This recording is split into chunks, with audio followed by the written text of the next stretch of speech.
Hello there, and welcome to another weekly update. My name is Nancy, and this, of course, is our Appaloosa miniature horse, Teddy.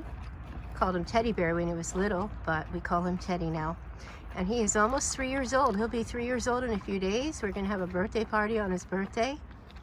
But it's a beautiful day today. Look at that sky. I decided to feed Teddy his breakfast outside his run-in shed. It's a real pretty spot here in the shade.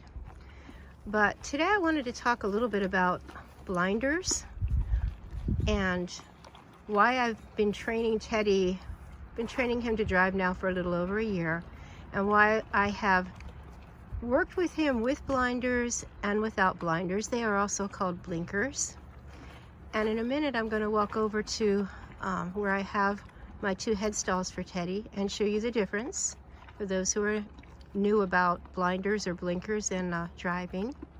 But there's a specific reason why I'm doing this with him. I haven't driven him ever with the cart, pulling the cart with his head stall without blinders. He's just starting out with that aspect of his training. But today I'm going to be doing some ground driving again. I have done ground driving both with and without blinkers. I used to switch back and forth quite a bit about 6 months ago, and I haven't done any ground driving with him with his head stall without blinkers for quite a while. I want to see how he's going to do, and hopefully next week I'm going to try driving him with him pulling the cart without the blinkers or blinders. I don't know which I prefer to call them. I prefer to call them blinkers, quite frankly. But I'm going to show you what the head stalls look like with and without, and talk a little bit about why they're used and why some people use them and some do not. And my preference is going to be to primarily use blinkers when I drive Teddy, but occasionally allow him to drive without them. All right, let me go over and show you the two head stalls. We're going to go for a while, Teddy. Did you get the last crumbs? Hi, Teddy. Hi, Teddy. Hi, Teddy. He says, I'm busy, leave me alone. I'm busy eating my breakfast. Yeah. This is the typical head stall I use when I'm driving Teddy or ground driving him. I have taken the bit off. He uses a mullen mouth bit, which I'll show you when I show you the other head stall. But these are the blinkers. These are the blinkers that I use with Teddy. They're nice and soft, and it's important that blinkers fit the horse properly. They need to come to the right spot, and just that they're comfortable, not too tight, not too loose. But the retina in a horse's eye is different than the retina in a human's eye. And of course, the retina is what takes the light and causes the horse to be able to see images. Transfers the light and what they're seeing into images. And a horse has a different type of retina than humans do. It's segmented in two different sections. And in the one section, it's for seeing far off and in front more or less. And the other section is for seeing more behind them. And depending, like we can see, I'm over here for a second. As you see, Stormy is grazing. As the horse's head is lowered, the retina that picks up the images is on the upper part. It's the upper part of the retina, and it picks up the images that would be far off. And if she was to raise her head, and the way a horse positions their head when you're working with them or walking, when their head is up, it tilts the retina backwards, and it picks up the images from that different segment, which is the lower segment, and they tend to see more behind them. And of course, when a horse is pulling a cart, they're going to see this thing chasing after them. Now, the important thing is for the horse to understand, and they don't, they see behind them, but it's not perfect vision, which almost makes it worse because they can't see exactly what it is. So they need to get used to the sound behind them. They need to get used to knowing that there is something behind them. That is why from the time I first started ground driving him, I started off using blinkers with him, and then I changed to the head stall without blinkers. Let me go show you that head stall. It's over on this post. Okay, this is just a very, very basic, simple head stall. And of course, there are no blinkers on this head stall. And this is his mullen mouth bit. It's a very, very, very mild bit. And Teddy he took to that bit right away. The first time I put it in his mouth, he actually likes it. He'll open his mouth he likes to suck on it and play around with it a little bit. So he is very comfortable in that kind of bit. But this, of course, is his head stall that I'm going to use today for ground driving. But when you're ground driving without the blinkers, he can see more behind him. And of course, some people will say, well, you need to have the horse focused on you, which is true. But generally speaking, it's more for when you would be driving a pair or a team of horses. You want them to not be distracted by the horses beside them or even behind them if you have a large team. But I think it's necessary for a horse to know how to drive with or without them, in case if you only drive them with blinkers and all of a sudden something happens and the blinker is not there, the horse is going to see something that he isn't accustomed to seeing, and it's going to spook him. And depending on how you train your horse, I just think it's good for them to know both ways. Some people insist on not using blinkers at all from day one, which is okay. But again, if for some reason you'd have to sell that horse to somebody that maybe is not comfortable driving that way, you're going to have to retrain the horse all over again. You cannot just take a horse that has only trained one way or the other and suddenly one day put blinkers on them or suddenly take the blinkers off.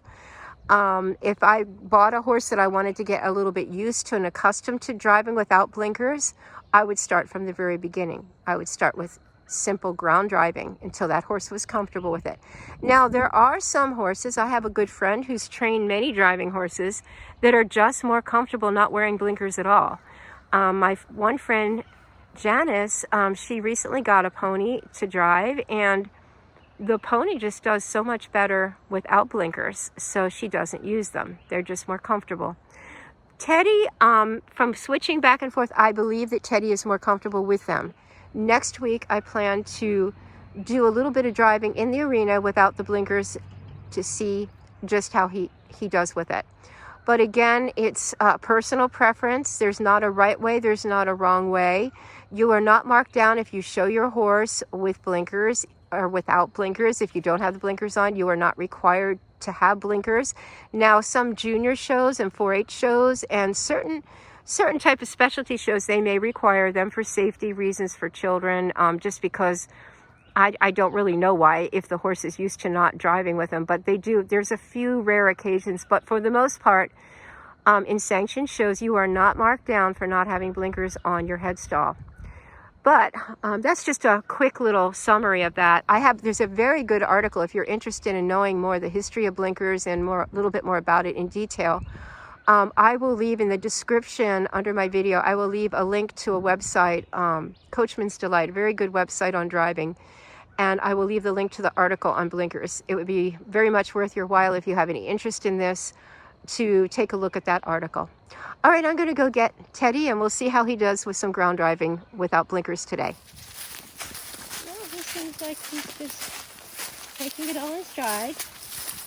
I notice I'm looking a tiny bit more to the left and the right than he normally does when I have his blinkers on. But for the most part, he's doing just fine. This is good practice for him.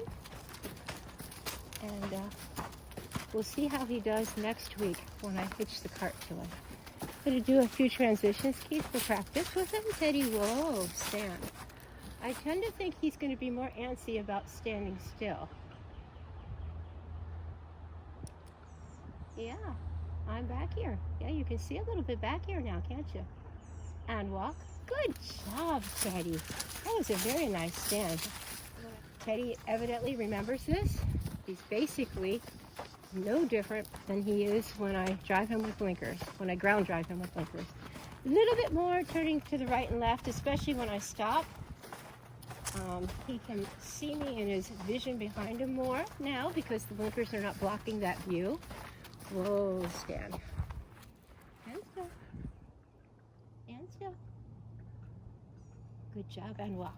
What a good boy. He's doing beautifully now. Got a little bit startled there. There was a branch on the road and it brushed against his leg. But he's doing very well. And of course, some people prefer to, especially if they go in a parade, if you have blinkers on, it helps to block some of the distractions all around them. But It's very much, you have to really know your horse, know what your horse is comfortable with, but again, you don't want to go switching from one to the other. It has to be something, if you're training a horse that has never been ridden or driven, it's nice to teach them both ways. But once they learn one way, you decide to experiment with the other way, you have to go very slowly and go back to the basics, go back to the beginning, so that they don't get frightened and have a bad experience. Teddy, whoa, stand still, stand still, stand still, and walk. And that command to me is the most important driving command that there is stand still. Anyway, I'm very pleased with him. I hope you have a wonderful week. The weather's starting to really get nice. And I will look forward to seeing you next week. And I'll be very curious to see how Teddy's going to do driving without blinkers, pulling the cart for the first time. And he seems to, now, I can't tell if he's just a little bit more jumpy. He seemed a little bit more startled by that cat. But I'm not sure if he might have been startled anyway. I just don't know. It's a little bit breezy, but I don't think that was it. I'm going to be ground driving him all week without the blinkers, and then I'm going to put the cart to him and see how he does. And that'll be the real test, because he sees this thing pulling behind him more. I just want him to understand that there is something behind him. Anyway, have a great week, and I'll see you in our next update with a little clip of Teddy's birthday, and also me driving him with the cart with no blinkers for the first time. Take care. Bye for now.